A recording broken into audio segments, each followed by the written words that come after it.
WrestlingInc.com brings you Two-Faced Wrestling Talk, the podcast that goes beyond WWE and goes in depth on NJPW, AEW, ROH, PWG, and more. Also featuring fun pop culture and wrestling crossovers, listener Q&As, and extended discussions about wrestling topics past, present, and future. Now, here's your host, Kelsi. Hi, and welcome to Two-Faced Wrestling Talk. I'm joined, as I am every single week, by my co-host, Paul. Here I am, and depending on how things go at the blackjack table, I'll be back here next week as well, or, I'll lose everything and be a homeless guy in Las Vegas. Maybe. Yeah, and as you mentioned, it is Starrcast and Double or Nothing week, so we'll be super kicking it at Starrcast this week, and it's going to be like this. Yep, just like our poster that our good friend Eric Hodson made for us. We're actually in the poster, and you might see this poster at Starrcast if you're going, so be sure to support our friend Eric, who did our logo, did this poster behind us as well. And apparently he's going to keep us in the window. So you might see us in the little window, and then Kenny Omega and Kota Ibushi with a pizza knocking at the door. So that'd be kind of neat if we do appear in that artwork again. And I'm really excited about Starrcast. We're going to talk about that in the second block. We'll also talk about a stage show that we're going to be a part of with other Wrestling Inc. people like Raj and Glenn. Can't wait to see them. I really had fun talking with them about Cobra Kai. And we're all going to be on stage at one point or another at the Tuscany Hotel on Friday at 2:30.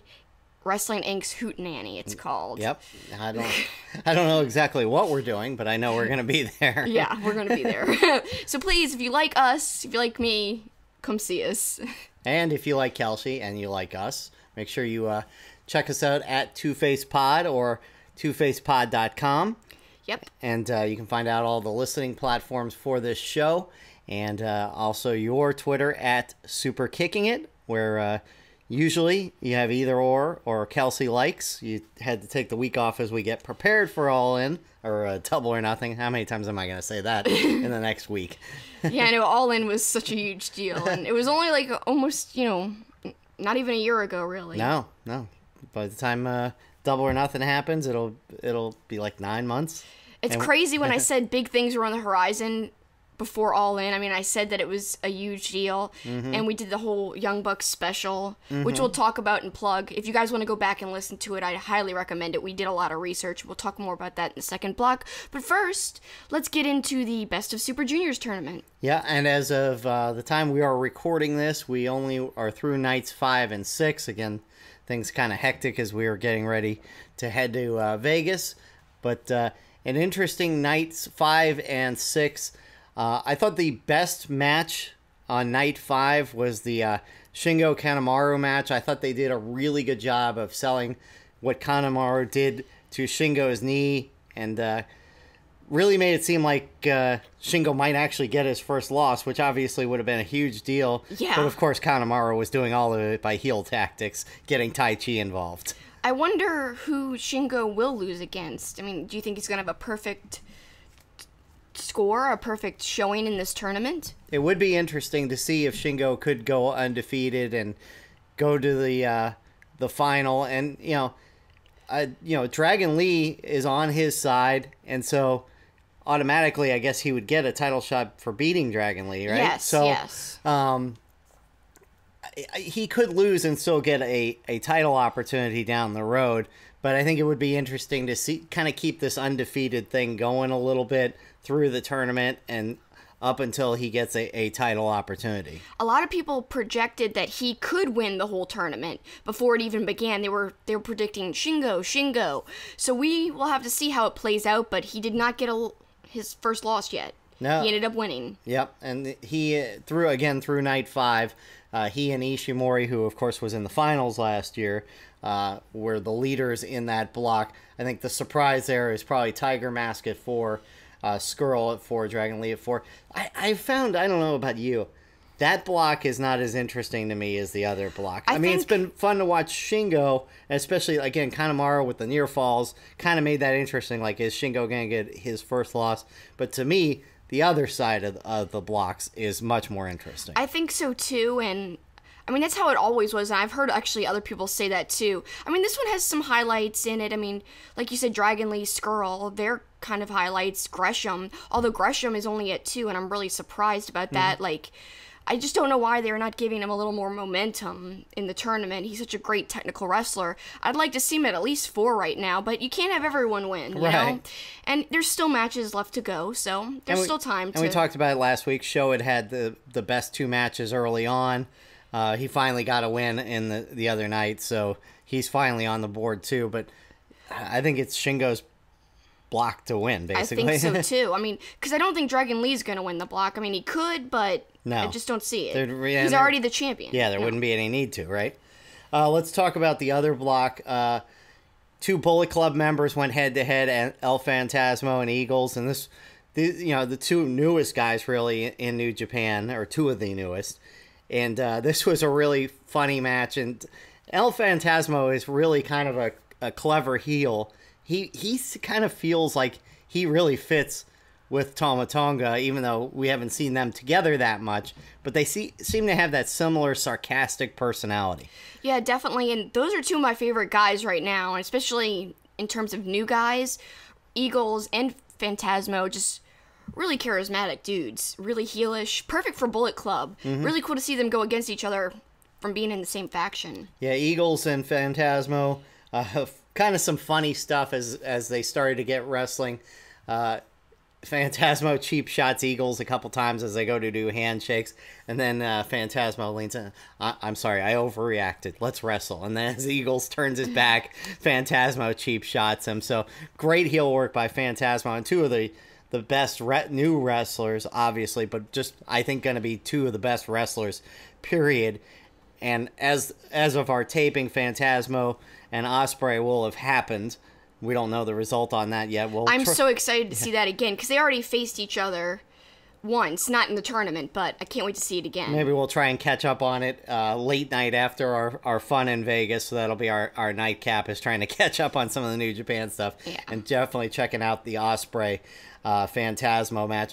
I think what was a great match from that night was Ospreay and Yo. I thought this was an outstanding match. Arguably, and if Yo had won, it would have definitely been his biggest singles win ever. But I think it was one of Yo's best matches, period. And of course, Ospreay always delivers, and he really delivered on the selling again. And you've always loved Ospreay's selling. I think his selling is number 1 out of everybody. I think AJ Styles is close, and I know if you're a long-time listener, you're like, you've already said this a billion times. Well, it doesn't make it any less, true, because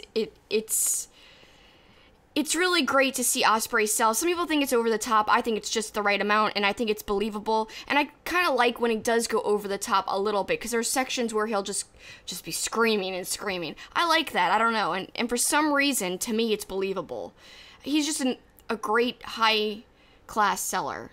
Speaking of screaming, it's impressive that you said that, because during that match, Caprice Coleman. Yeah, you wanted to talk about Caprice's commentary. You talked a little bit about last week. In this match in particular, he was kind of funny. Yeah, I mean, Caprice last week, I did criticize a little bit, although I said I was one of the biggest proponents of Caprice, which I am. I just didn't think that it was going as smoothly with him, Chris, and Kevin. But when it's just Kevin and Caprice, I feel like the chemistry is there. And this one, they weren't stepping on each other at all.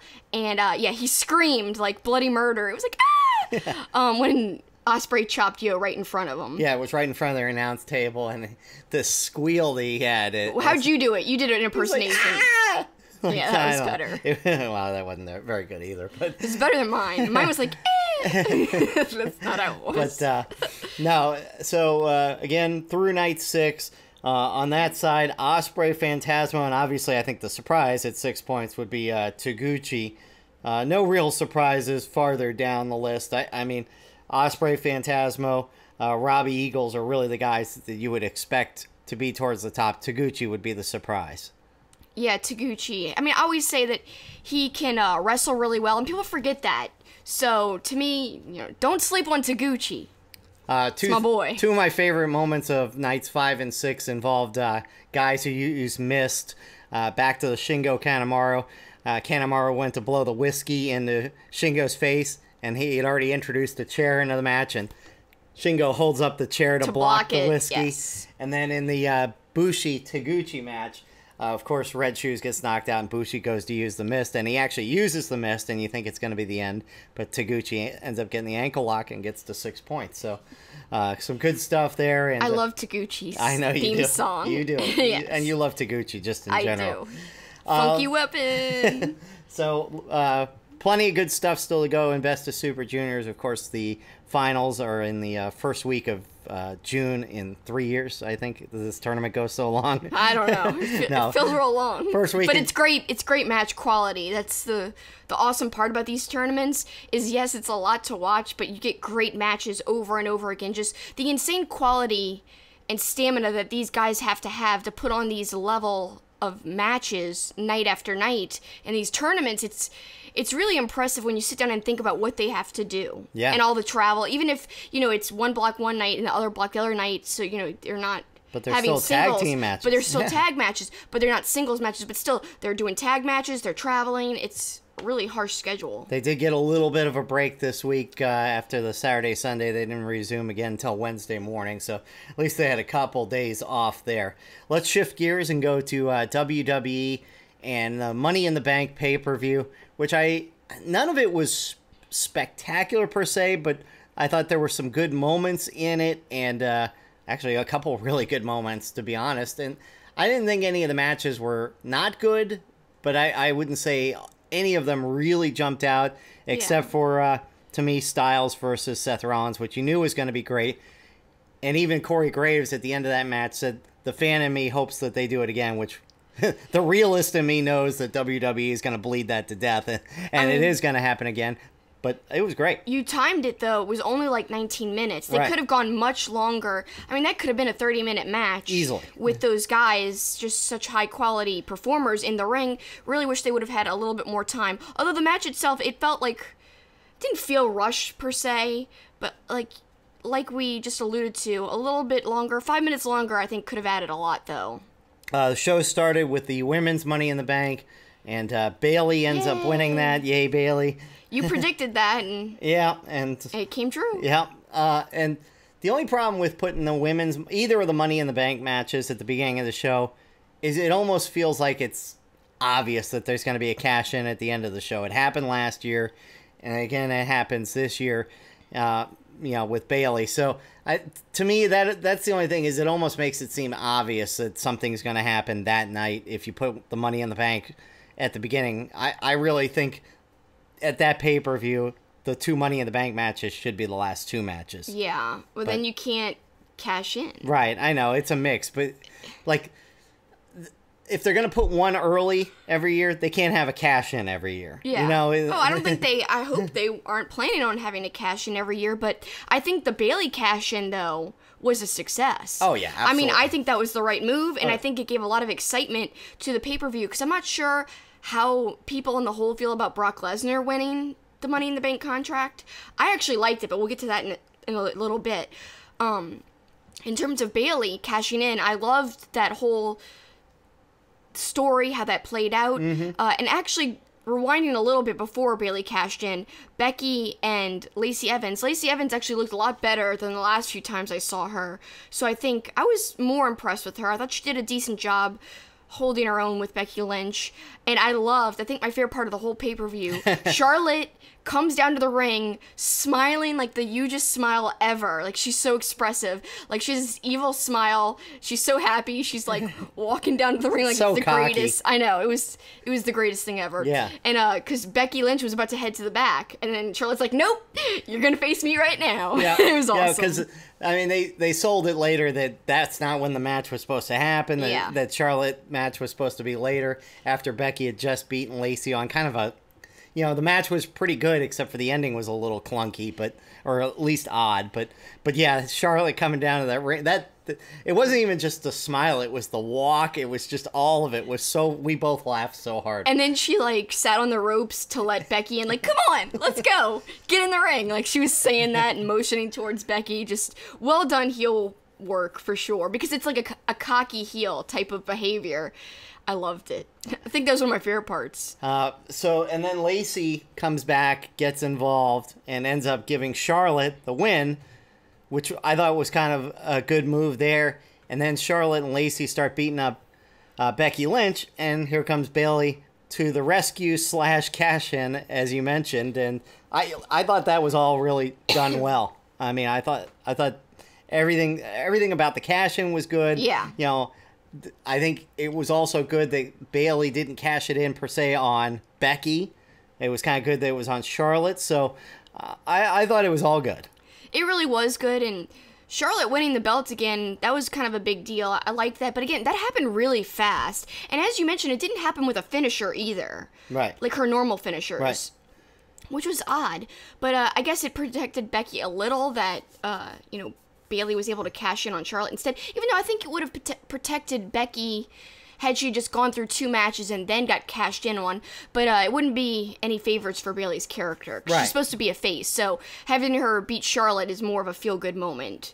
And the crowd is behind that versus being behind, they wouldn't have been behind her beating Becky as much, of course. I also love Corey Graves' line at the end of that match, because at the end of the Bayley cash-in on Charlotte, when Corey goes, "This is the worst night of officiating in WWE history," because he basically said Charlotte hadn't gotten to her feet yet, and they rang the bell. And of course, earlier in the night, Samoa Joe lost to Rey Mysterio when Samoa Joe's shoulders clearly weren't on the mat. Yeah. So I like the playing up that the officiating was all awful in that too, because there was 2 or 3 instances of Yeah, like WrestleMania with that main event. Yeah. The officiating, apparently something went wrong with that. Right. And it wasn't supposed to end when it ended, so they might have done this stuff on purpose, though, whereas WrestleMania, I believe, was a true mistake, but nonetheless, I thought there were some good parts. Yeah, I agree. Shane and Miz, I thought was a decent cage match, and I kind of hoped it was going to be the end of Shane in ring for a little while. I'm really tired of seeing Shane in, like, big matches. But yet, we're going to see him again at Super Showdown going against Roman Reigns. So. Well, there's a lot of old school stars at that Showdown show. I'm not really sure how to feel about it. Well, I know what I'm not gonna really watch it. I know how what I don't like about it right off the bat, and I wrote the line down, and they used it again on SmackDown too. We'll get back to Money in the Bank.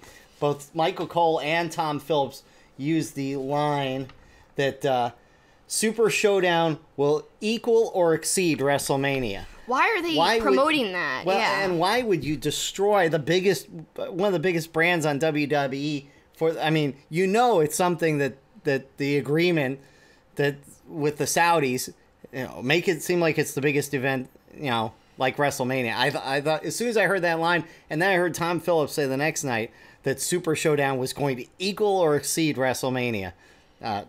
Dumb. But anyway, so Shane going against Roman Reigns in that after beating Miz after slipping out of his shirt, which may be the first time we've seen Shane shirtless, and hopefully the last time since he's been back. Yeah. Cruiserweight match, I just want to say it was kind of disappointing because it was actually a good match between Nice and Daivari. They were actually chanting, "This is boring," because they haven't developed these guys at all. Any sort of personality with these guys. They just don't have a personality. No. And I think the audience sees that, and a lot of people aren't watching 205 Live, like, a lot of the more casual fans. So it's all a big shame because it was a good match, like you said, but no reaction. And that kills a match when you're watching at home, especially. We already mentioned Rollins and AJ was a great match. The Kofi and Kevin Owens was a pretty good match. I think it would have been a mistake for Kofi to lose the belt away. Oh, yeah, me too. But you at least got some feeling that Kevin Owens might win a couple times. I thought that was a pretty good match altogether. And then the Money in the Bank match to end the show, and you mentioned it earlier, Brock Lesnar cashing in, which was a huge surprise. I had seen something on Twitter because we didn't see it live, mentioning Brock, but didn't give that away per se. I'm like, why are people talking about Brock Lesnar? And it didn't. I forgot I read it, and it didn't even dawn on me that he could be a part of the Money in the Bank match. Yeah.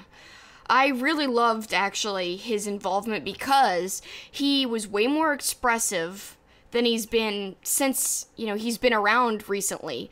I really thought that he looked like he was into the storyline. I loved his, kind of like scowl, and he was like smiling almost like an evil smile laugh when he was on top of the ladder. That was so awesome. I really loved it, to be honest. He actually took out like backstage people when he tossed the ladder aside. You saw it hit these guys in black, so basically like helpers. Right, the crew, yeah, the crew, yes. It was really funny, and he just like runs down to the ring, doesn't care who he hurts. I was kind of surprised when the Money in the Bank match started. I think there was only like 16, 17 minutes left in the show.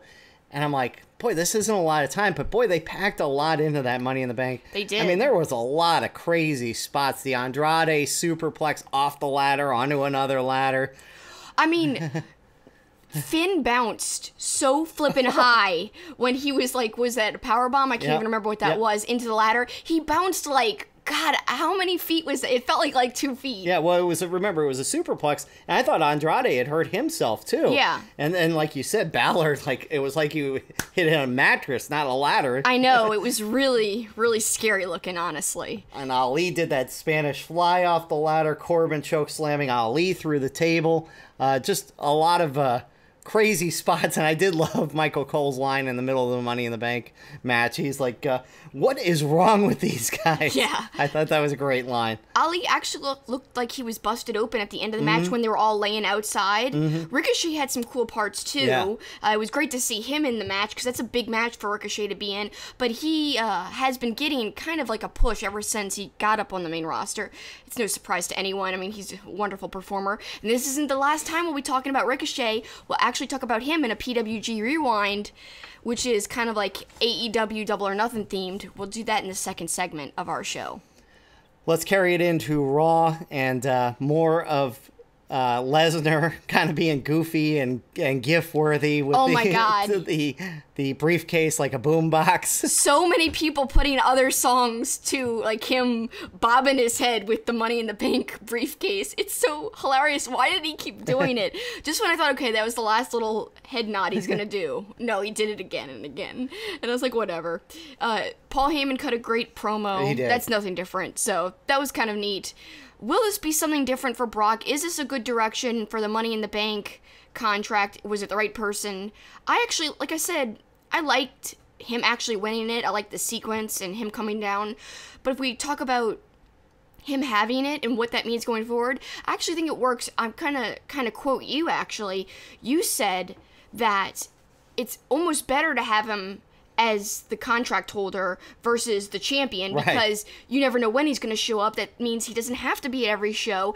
It won't be weird if the Money in the Bank contract holder's not around. Right. Or you just don't know if he is around or not. You could just tease that whole thing. Is Brock Lesnar hiding somewhere? Right. So you don't call attention that your champion's not there. Now, what is worrisome is when he does cash in, does that mean an automatic win? Right. Because of how he's been booked. That's the only thing I don't like. But him having the contract and like the whole will he or won't he cash in, he's a looming threat at all times. I like that. Yeah, I mean, it's so much better than him having the belt and the championship belt not being on shows. It's okay if the Money in the Bank contract isn't on a show for 2 months. Who cares? And it still can be referenced. Right. Like you think it could be there. Right. You know? Yeah, because they can even tease his music hitting at times and he not even be there. I mean, right. You know, you can much like the illusion that Jaws was in the movie Jaws a lot more than he was. You can make it seem like Brock Lesnar's around a lot more than he actually is. That's a great comparison, and it's all about suspense, much like the movie Jaws. It's all about like,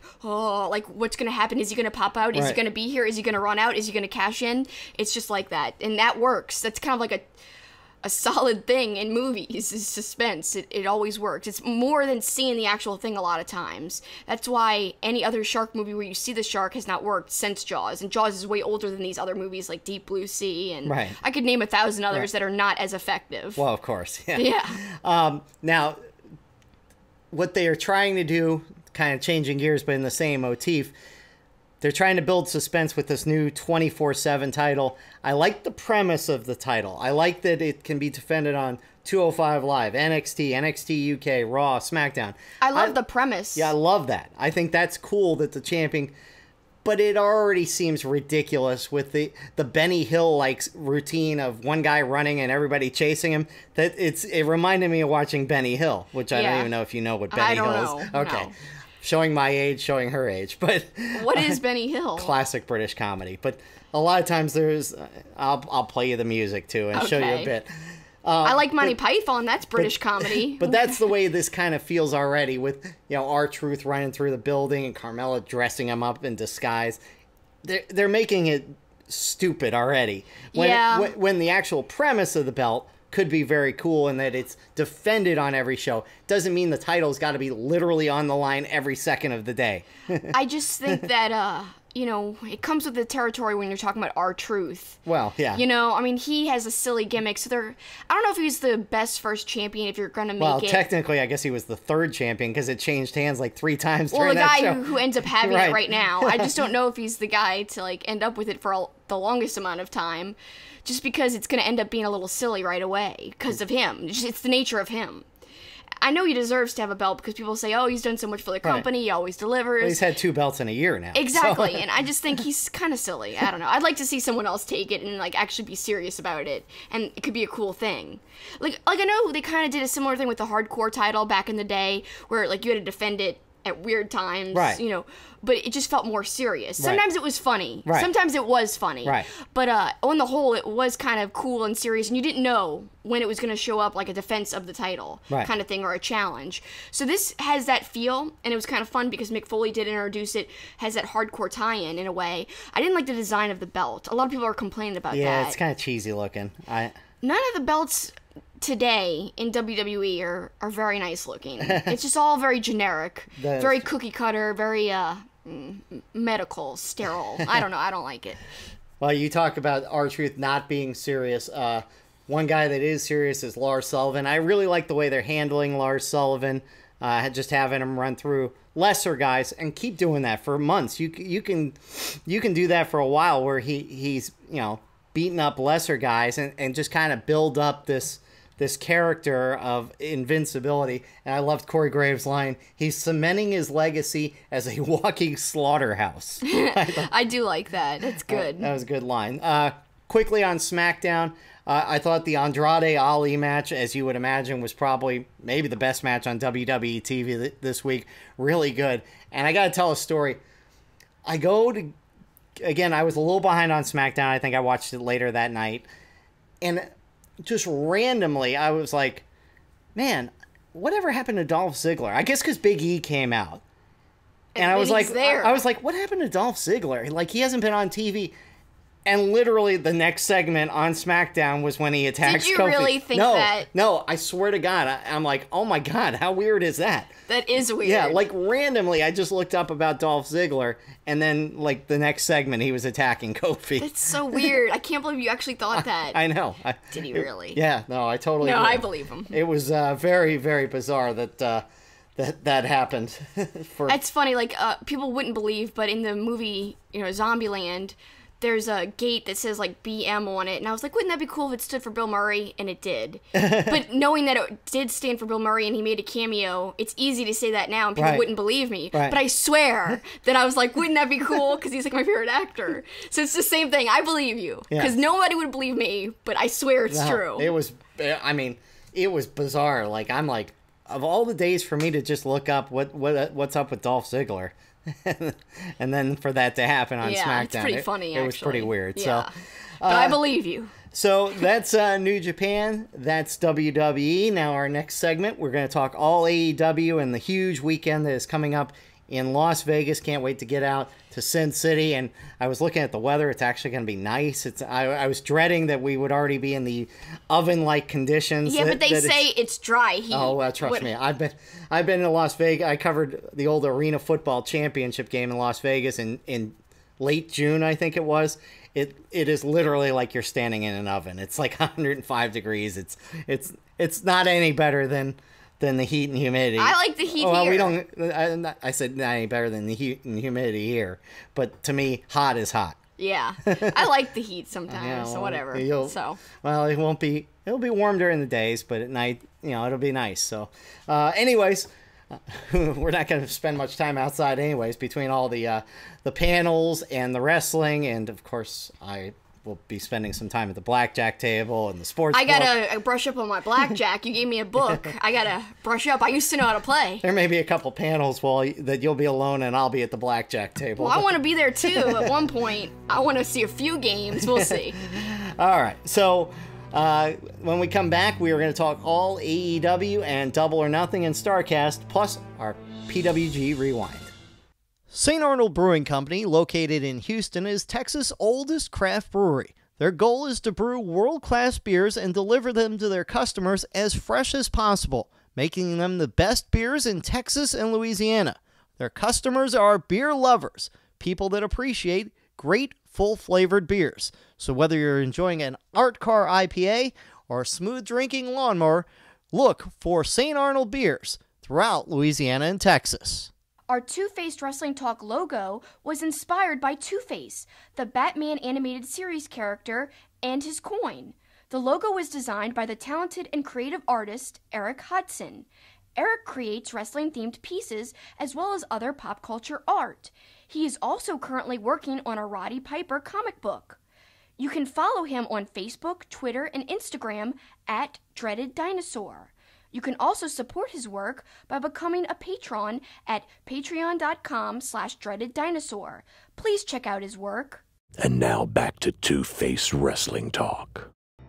So we finally get to talk about AEW wrestling. I've alluded to the tweet that people have said, I'm really excited about AEW, but I'm tired of hearing about AEW. Well, now there's actually an event on the horizon that we get to talk about, Double or Nothing, and should be a fun evening of wrestling and a fun weekend of wrestling-related stuff.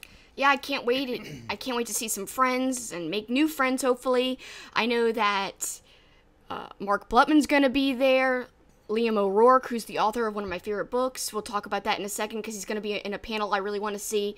He wrote the book Crazy Like a Fox, which, of course, is the biography of Brian Pillman. Great biography, and also Pillman's one of my favorite wrestlers. Of course, he's not here anymore, but I think his son's going to be a part of the panel as well. So we'll talk about that. I can't wait for that. I guess before we get into everything, I guess we should mention that we arrive on Friday and we're going to hit the ground running, so to speak. Yeah, we're going straight to the Tuscany because on the podcast movement stage, we are going to be a part of Wrestling Inc.'s Hootenanny. Of course, Raj and Glenn will be there from Wrestling Inc. We will also be there, and it's at 2:30 to 3:30, and we will be a part of it. We'll be talking, I guess, about journalism and our podcast. I'm not really sure exactly the topics, but there'll be Q&As, there'll be a lot of fun interaction with the audience. Please come see us, especially, if you love our show, please, if you're going to be there, try to show up and support us. Hopefully. We don't want empty sound when we walk up on stage. I don't want to walk up and everyone be like, oh. Well, let's first things first, let's hope our flight gets there on time. Yeah. We would get there earlier, but we're seeing Paul McCartney on Thursday night, so I wasn't sacrificing $300 tickets. No, because we'd already bought them before we even knew about Starrcast or Double or Nothing. Or AEW. At that point, AEW wasn't even a thing. Yep. So, but speaking of AEW, Double or Nothing, Saturday night in Las Vegas. It starts with the pre-show. Sammy Guevara is on that. Of course, we've done a PWG Rewind on him, and we're going to do a PWG Rewind later in this segment.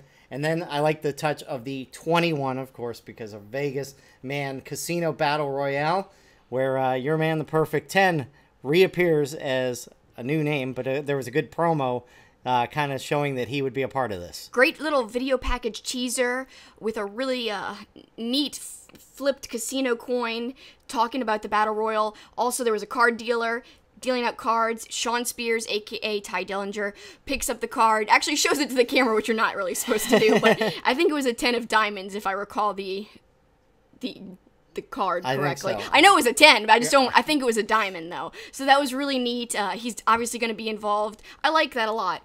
Who else will we see there? Yeah. Not just in the Battle Royal, but just in general, walking around, Yeah, and there's going to be some surprises, obviously. Oh, yeah. I mean, obviously, everybody's talking about Jon Moxley, whether he'll be a part of it. Should be really interesting. On the main card, of course, there was news released recently that Pac not going to be a part of this going against Hangman Page, so there's going to be a replacement for Hangman Page's, or a replacement opponent for Hangman Page. Right. And, our friend at Psycho Nigiri, he asked me, who do you think should replace Pac against Hangman Page? And I was like, I just don't know. Yeah, it's... I think maybe Tama Tonga. I mean, that's, not going to happen, but it's, my wish because... Well, you even tweeted about it. He did tweet about it. He's like, hey, if Hangman needs an opponent, Bullet Club, there's some beef there, so let's solve it. I'll face him. I think that'd be really neat. I love how he tweeted about it and teased it. Yeah, he's so funny, he's so good. People are speculating that Jon Moxley could appear here as Hangman Page's opponent. I don't know if that's likely the case, but regardless, Hangman Page going to be a part of it, but unfortunately, the match that they were kind of building up for with him and Pac, including, you remember, that's how the whole fitness thing got off the ground, was Hangman Page fitting into his gear for this match. Yeah, Full Gear Challenge. And he actually tweeted about the Full Gear Challenge and said he was actually going to auction off his gear, and it would be to benefit eating disorders, like a corporation, an institution that helps people who have eating disorders. I thought that was really cool of him. Yeah, that is really cool. He will be a part of it, just maybe not, obviously not in the role that we thought he was going to be in, but he'll definitely be in it. Of course, Cody versus Dustin, that's kind of getting the build, I know they're playing up the Attitude Era versus the New Era kind of thing with Cody and Dustin. I liked Cody's initial promo, hyping the match a lot. So I'm actually looking forward to that match.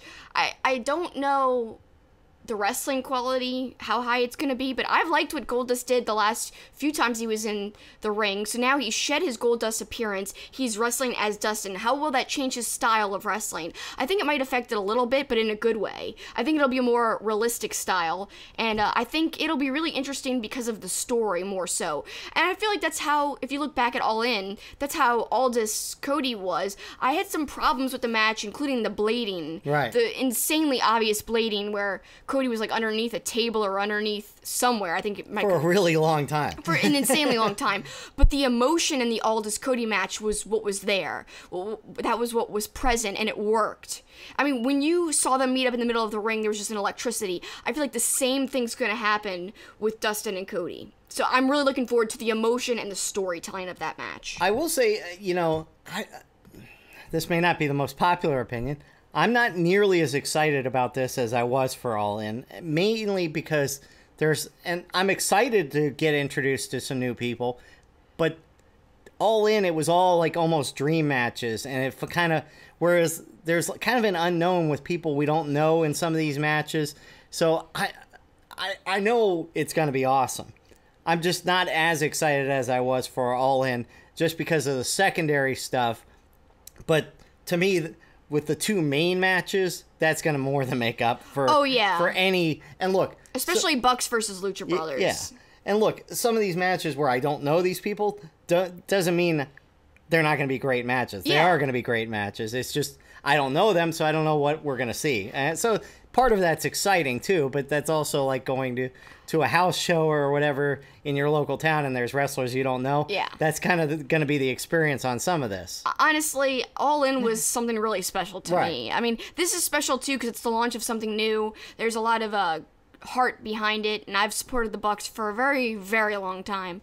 And it's really cool to see them achieve this dream of starting another promotion on their own, and with Cody too. I just think All In was so special, though, and it had Ring of Honor guys in it, and I really love Ring of Honor. To see Ring of Honor not be a part of this, it kind of hurts a little, just because there's so many great people there, and that was one of the highlights of All In. Like Jay Lethal being, Black Machismo, that was something special. They couldn't do that on Ring of Honor, but they did it at All In. Stuff like that was really kind of special. Yeah, and well, speaking of All In, we were part of that Starrcast, and you mentioned the Young Bucks, so you might as well hype the discussion we had, back then, before we knew there was going to be an AEW. The funny thing is, in our special, our Young Bucks special, which was released on Wrestling Inc.'s YouTube, and you can still find it there, also on Wrestling Inc.'s, all of their audio platforms, it's the August 31st edition of Two-Faced Wrestling Talk. So just go back in the videos on YouTube or on the audio platforms and go back to August 31st of last year, and you will see our Young Bucks special. I'm really proud of it. It took weeks of research because we went back and rewatched a ton of Young Bucks matches. I think it was over 20. We didn't talk about over 20. I think we talked about at least 10 in the special. We also interviewed Ring of Honor wrestlers. So we have lots of sound bites of like Jay Lethal, Ian Riccaboni. We have Marty Scurll talking about Hangman Page talking about why the Young Bucks are important. Mm-hmm. We even talked about why I thought All In was a launching point for something more, that it could be really big things in the wrestling world. And now we're seeing that come true less than a year later. It's crazy that we like kind of were predicting that. Yeah, Dana Massey in there as well. Yeah, Dana, we had an interview with her about how she said that the Bucks' parents always said that they were supposed to bring light to the wrestling world, and they were supposed to be something special for wrestling as a whole. And she got emotional about it. She teared up, and you could hear it in her voice. She got choked up. So I'm so proud of that episode. We talked about their PWG matches, their TNA matches, their Ring of Honor matches, their New Japan matches. We talked about so many old school Bucks matches. We talked about our personal favorite Bucks matches and their influence in merch sales and like just the merch industry for wrestling, and their influence in wrestling as a whole. And we talked about Being the Elite, why that was so important, their YouTube show. So please check it out, because it didn't really, we didn't have such a big audience back then. We had a decent audience, but I think our audience has grown even more. If you haven't heard it, it's still relevant, even though it was done 9 months ago. Yep, we did it right on our seats on Podcast Row. You could see the Bucks merch table behind us. It says Starrcast. You could see Brandon Cutler behind us. And we talked about Brandon Cutler and the Cutler brothers because they had an amazing match against the Young Bucks and El Generico and Paul London, which is one of my favorite Young Bucks matches in PWG. We talked about that match as you could see him packing up boxes behind us. And of course, he's a big part of AEW. He just got offered a contract, very emotional part on Being the Elite. So it's kind of cool that Brandon Cutler, we talked about him before anybody was talking about him. I assume he'll be in the Battle Royal. So make sure you check out that previous special we did back at All In. But let's continue our look at Double or Nothing. And let's go to the Young Bucks versus the Lucha Brothers. And we're going to talk about them a lot more in a moment in PWG Rewind. But this, to me, is going to be the match of the show, and I'm not exactly going out on a limb on that. No, I mean, I'm hands down, that's the match I'm most excited for. We've already seen 3 matches between the two of them in PWG alone, and I love them, and we'll go into them in detail because they're wonderful, and I'm expecting a lot of callbacks to these matches in PWG, especially, we'll talk about this in depth, but a super kick sequence between the two teams, where one of them's kneeling on the ground, and the other super kicks them to death, basically. I'm sure we'll see a little tease sequence of that. Yeah, I hope there's not a callback to another part of it, but we'll get to that in a second. Look, we've seen a lot of the Lucha Brothers. We've been fortunate enough to see them in person. We saw them go against each other at WrestleCon, which was awesome. Look, Phoenix and Pentagon may be 2 of my favorites right now, and so we may be on opposite sides. I'll be rooting for the Lucha Brothers, I think, and you'll be rooting for the Young Bucks. I guess I'll be rooting for the Young Bucks. Yeah, I mean they're one of my favorites, so yeah. I assume I'll be rooting for them. But it'll be hard because I do love the Lucha Brothers too. It'll be difficult. I think I'll be on the opposite side. I'm sure. Yeah. And then finally, Kenny Omega versus Chris Jericho, Part 2. Yeah, I mean, I really wish we had time to rewatch Part 1, because I haven't watched it in a while. I would love to kind of see that, because they might do some callbacks, too. Who knows? I would love to see that, and is it going to be as brutal as their first meetup?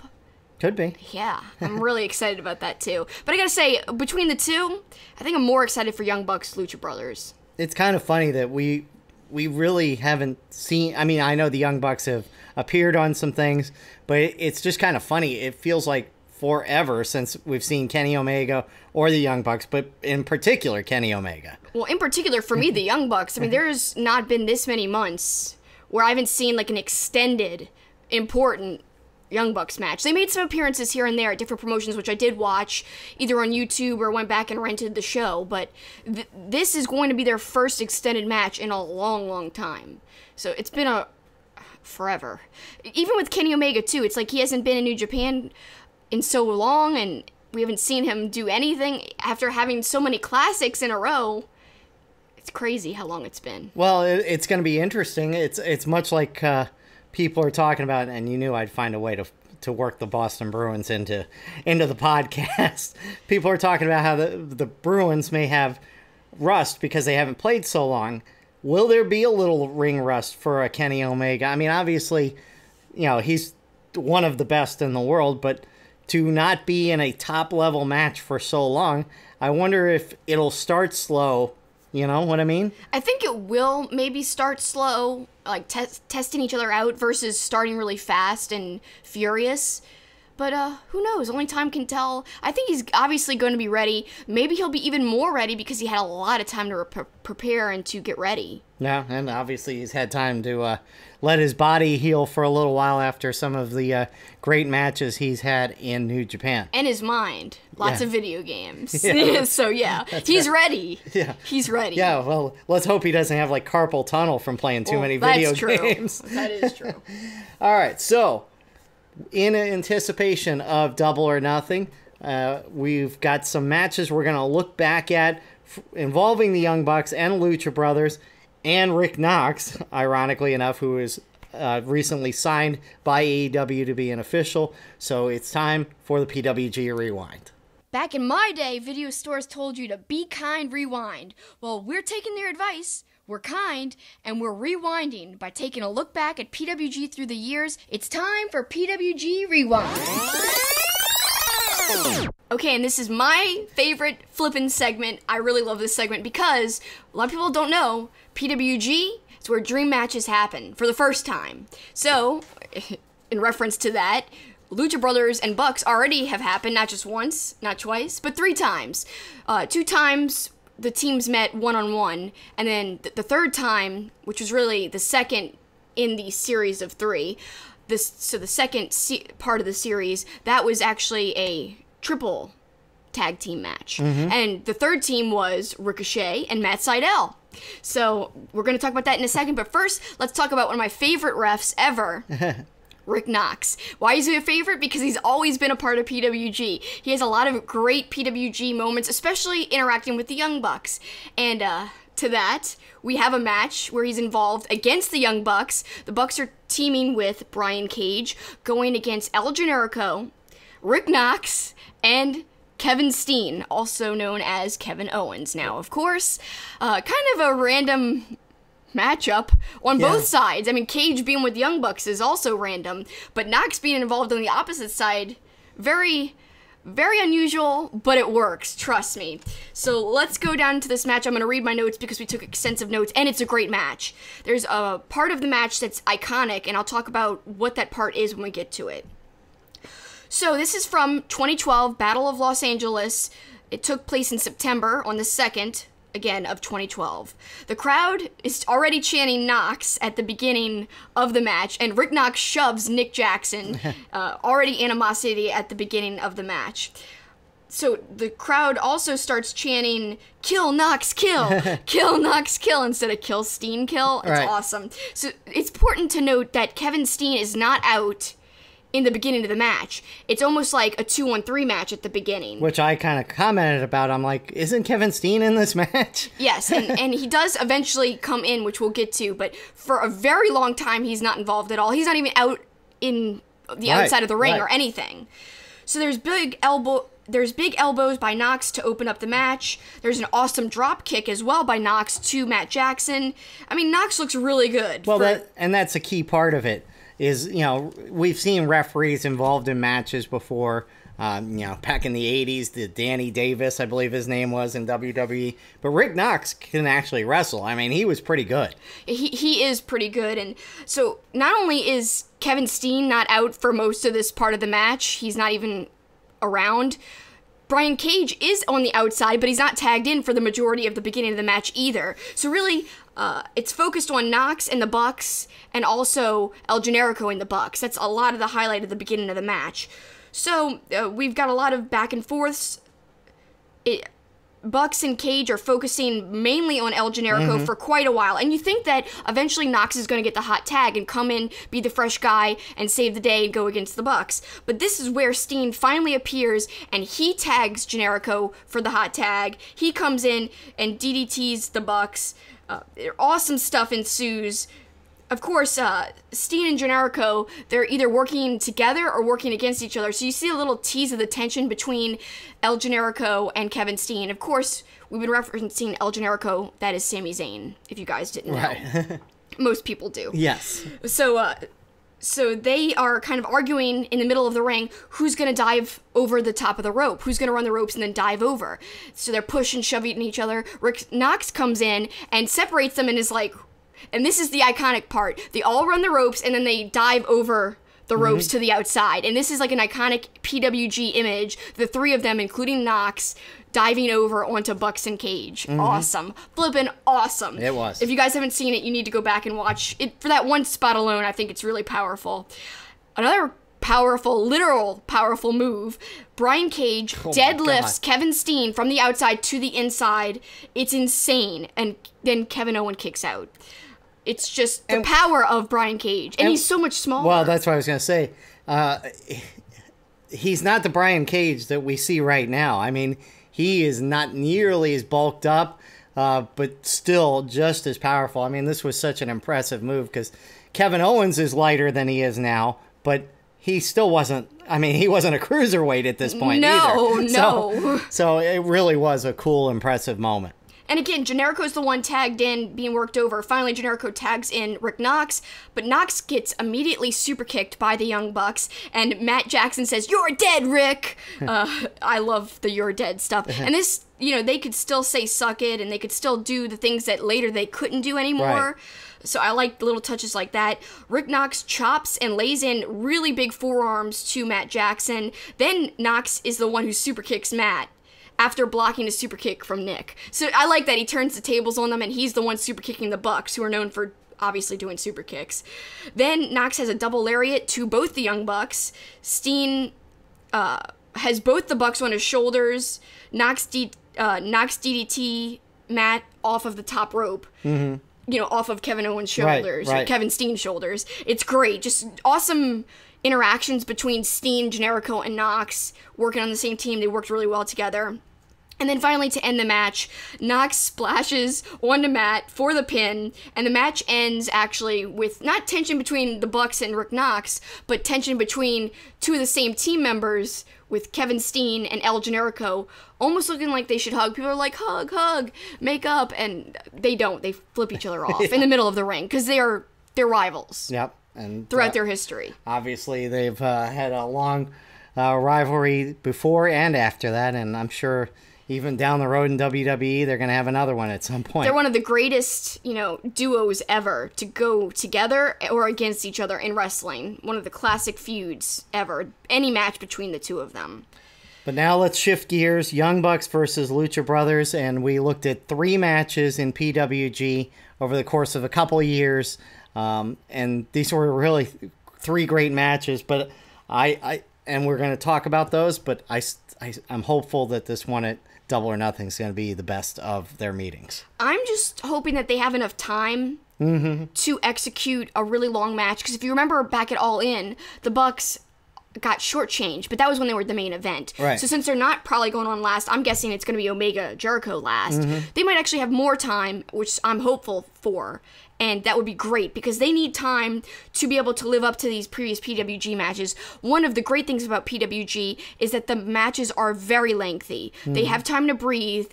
There's nobody rushing them. So if it could have the time, I feel like it can exceed these matches, but it needs the time to do that. So let's see, but let's get right into it. The first match between the Bucks and Phoenix and Pentagon. It happened in 2016 at the Battle of Los Angeles, the final stage, and it's great. And of course, I really like the beginning. Before the match even gets started, Nick takes the microphone and introduces him and Matt as the best tag team on planet Earth. Yeah. And he goes, "The Young Bucks!" He does this really high-pitched introduction of their name. Which is obviously a great lead-in to Double or Nothing because there's been so much talk about who's the best tag team in the world between them and the Lucha Brothers. When they crashed that promotion and invited the Lucha Brothers to come and wrestle against them, the Young Bucks were saying that they were the best tag team on earth. Then the Lucha Brothers were like, no, we're the best. So the whole premise of their match at Double or Nothing is who is the best tag team on planet Earth. Well, and remember at WrestleCon, even the Lucha Brothers threw out a little barb at the Young Bucks saying, the second best tag team's not here, so we're going to go against each other, remember? So yeah. But it's interesting that the seeds of this were planted even three and a half years ago. 2016. Yeah. It's crazy. I love it. And they're bringing that whole idea into this now, and it's so well done. And that's why I think we're going to see instances and sequences from these matches in the actual Double or Nothing match. So here we go. Like I said, Nick has that high-pitched squeal about the Young Bucks. There's opposing chants in the crowd. Some people want Phoenix and Pentagon, the Lucha Brothers, to win.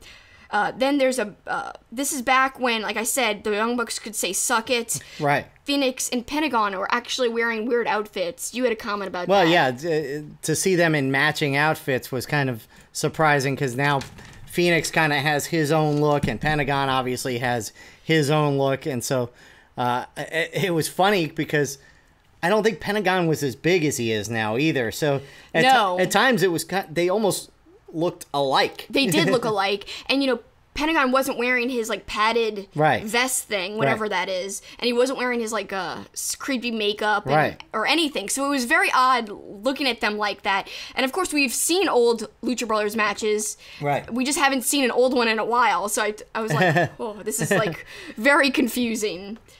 Totally distracting for a little bit.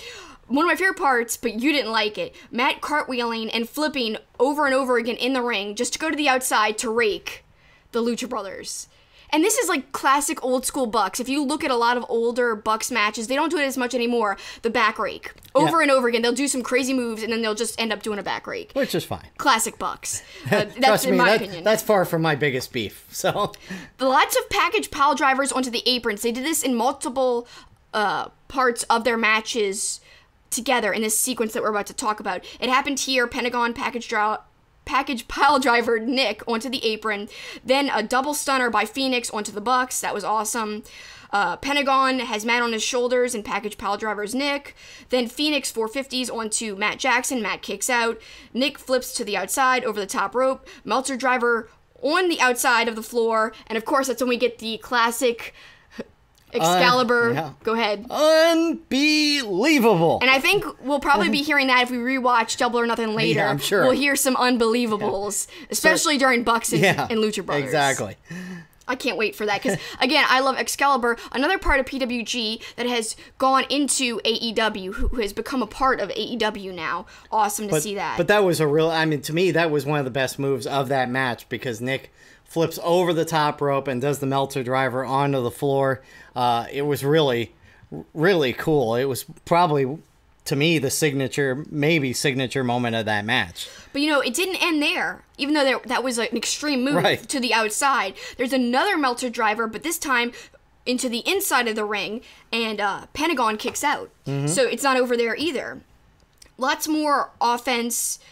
But really, I think the part that sticks out the most is this super kick sequence between the two of them. So, double super kicks to the Lucha Brothers, but the Lucha Brothers end up spitting in the Young Bucks' faces, and they're kneeling down, on the mat while the Young Bucks are standing kind of over them or right next to them. And that's when the Young Bucks barrage them with a ton of super kicks. And then they end up pinning them after this whole barrage of super kicks for the win to retain their titles, because at this time the Young Bucks were the PWG tag team title champions, so they're the tag team holders. Yep, it was a good sequence. I was just glad that Kevin Kelly wasn't on the call because I would have been with the super kick. I would have been like, oh my god. But yeah, it was a great. I loved it. And Excalibur said, "Death by super kick." Yep. I love that. That I liked. Yeah, and we'll see this sequence called back to in the next two matches. And then Nick ends the match, and Nick Jackson says, "This is what we do," and he says that a lot. But I love that classic Nick kind of quote that he says right there at the end. So now that's all good and well. They don't meet up again in a singles for another year. But a few months later, like I said, there's a triple tag team match, and that's between some really awesome guys. Again, it's Lucha Brothers versus Young Bucks versus Ricochet and Matt Sydal. And this is at Nice Boys Don't Play Rock and Roll, March 2017. And Rick Knox is the ref. Yes. So another Rick Knox appearance there.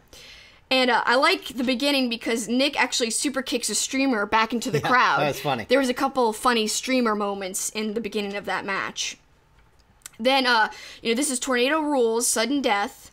Lucha Libre, Hurricane Rana. There's an arm toss combo, 6-person drop kick, which you don't like, after tons of missed offense because people kept rolling out of the offense. So, like, Ricochet would do a shooting star. Somebody would roll out. Stuff like that. People kept rolling out of each other's offenses, but I thought it was really awesome. I did like the Lucha Brothers saying suck it and Young Bucks doing the Sierra Mero.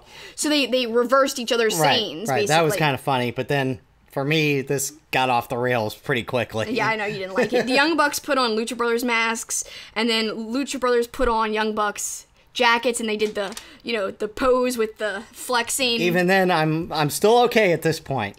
Yes, and then Ricochet and Sydal go, and they find Young Bucks jackets, and they put on Lucha Brothers masks. So they get in on the kind of homage to each other kind of thing, and mocking each other. Then there's flips galore. Risky business onto Nick by Sydal and Ricochet. Sydal leaps up from floor. Oh, this was so good. I remember this. So, Sydal leaps up from the floor.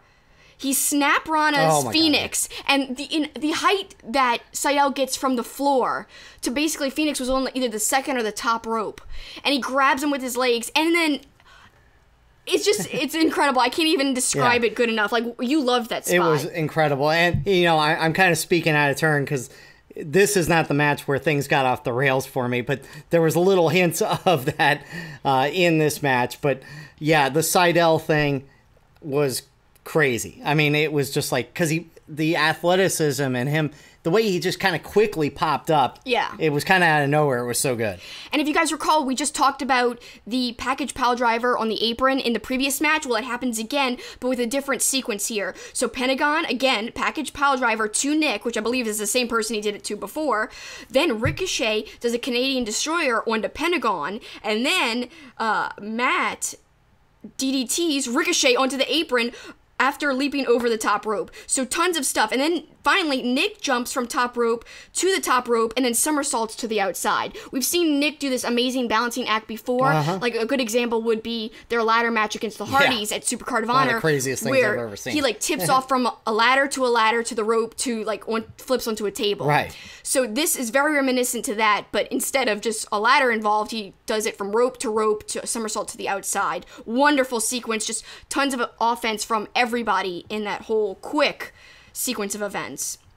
Ricochet is on the ropes. He leaps on into a shooting star press, and it's so beautiful with such balance. Ricochet's one of the best. He's one of your favorites. Absolutely. Then there's an insane sequence near the end of the match where I literally said, don't even know what to write down. So much action going on. I couldn't even write fast enough. There's so much stuff happening. There was a Meltzer driver with a 450 onto the Bucks. So, they used their move against them. I believe that was by Ricochet and Sydal, of course. Then the Lucha Brothers super kick the Bucks. So instead of the Young Bucks being standing over the Lucha Brothers, it's reversed. Lucha Brothers are standing, Bucks are kneeling down, and the Bucks are saying Sierra Mero, and the Lucha Brothers are saying suck it while standing over the Bucks. And they super kick them. And then, of course, Excalibur, you get a super kick, and you get a kick, and you get a kick. Then Ricochet flips over the post, but then gets package pile drivered by Phoenix. Then Phoenix does a Mexican Destroyer to Ricochet for the pin. And, of course, we get another unbelievable from Excalibur. So it's important to note that the Lucha Brothers won the tag titles right then, but they did not pin the Young Bucks. They pinned Ricochet. Which sets up a third get-together for these two. Not long after that, in between the Young Bucks and the Lucha Brothers. That was at the Head Like a Coal show. Yes, May 19th, 2017. And this is the third meeting, and this is the one you didn't like. So a lot of animosity between the two teams. That's what Excalibur starts the match off by saying on commentary.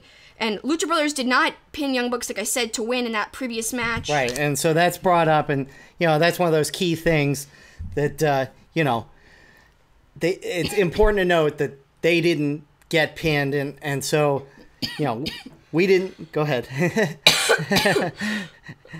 I don't want you to choke to death on the air. That's always one of those things of distinction that, we weren't the team that got pinned in the triple threat kind of thing. And in the beginning, Nick says, let's make this match a Texas Tornado spot match. Lucha Brothers hold belts in Young Bucks' face. Nick tosses belts away and starts to rain down blows onto the Lucha Brothers. Matt, do something crazy, Nick, which is another one of my favorite Young Bucks quotes that they always say. The match starts faster than the 2016 match, which was their first match against each other solo, not with Ricochet and Stiles, just the first Young Bucks versus Lucha Brother match. Much faster than that. Matt moonsaults to the outside, there's the Terminator pose, and of course the audience is doing the Kenny Omega dun dun dun dun dun, dun dun dun dun dun. But the Lucha Brothers come in and they disrupt the whole Terminator sequence before it could even happen.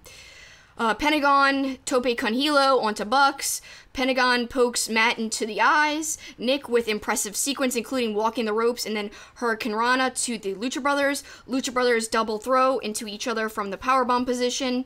Phoenix with a double DDT to the Bucks. Lucha Brothers and Young Bucks accidentally execute Canadian Destroyer to each other. Yeah. And, so reverse sides. Right. I really like that spot a lot. Super kicks all around in the middle of the ring between all the wrestlers. Super kick party, basically. Again, a little nod to the previous two matches where there were really prominent super kick sequences that in the first match decided the whole match. So I always thought that was weird that the first match ended with super kicks, not with the Melter driver. So that's why I feel like they keep calling back to the super kick sequence, because it ended that first match. Then Nick almost falls all over. Matt saves him. There's a Suck It versus Cierro Miedo, but of course they're each doing their own thing instead of doing the reverse. Nick German suplex to Phoenix on the apron. Pentagon package pile driver on to Nick. Again, same thing. Pentagon package pile driver Nick. That happened in like all three matches. And then Matt DDT'd to Pentagon, but didn't quite get it. So this match is going along well. Yes, but at this point, this is when you said, What? and I quote, well, let's set it up. There's all sorts of nonsense. You didn't think it was nonsense. I don't. But, I mean, all this stuff I was saying, you were like saying that it was overly choreographed. So this is what you said. I hate this match. I think it is a disgrace compared to the other match. It's overly choreographed. I did not think this at all. It was so much choreographed nonsense, and I'm a big hater on that. I'm okay a little bit of it, but too much of it's just ridiculous. Hey, one of my favorite matches is Ricochet versus Will Ospreay. Best of Super Juniors. Lots of people criticize that match for having like kind of a choreography to it. But I've said in the past, there's only a part of that match that I hate that I thought was overly choreographed. And, I would say the same thing about this one. That it wasn't like the whole match was terrible.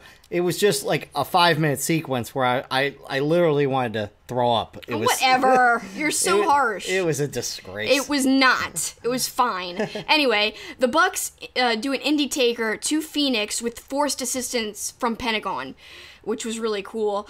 There's also, like I said, a callback to the end of their last match with the super kick party by the Young Bucks. It's reversed by the Lucha Brothers, and they super kick to death the Young Bucks. And they don't pin them here. So what happens after the Lucha Brothers reverse it and they end up super kicking the Bucks over and over and over again, then they package piledriver Nick for the win.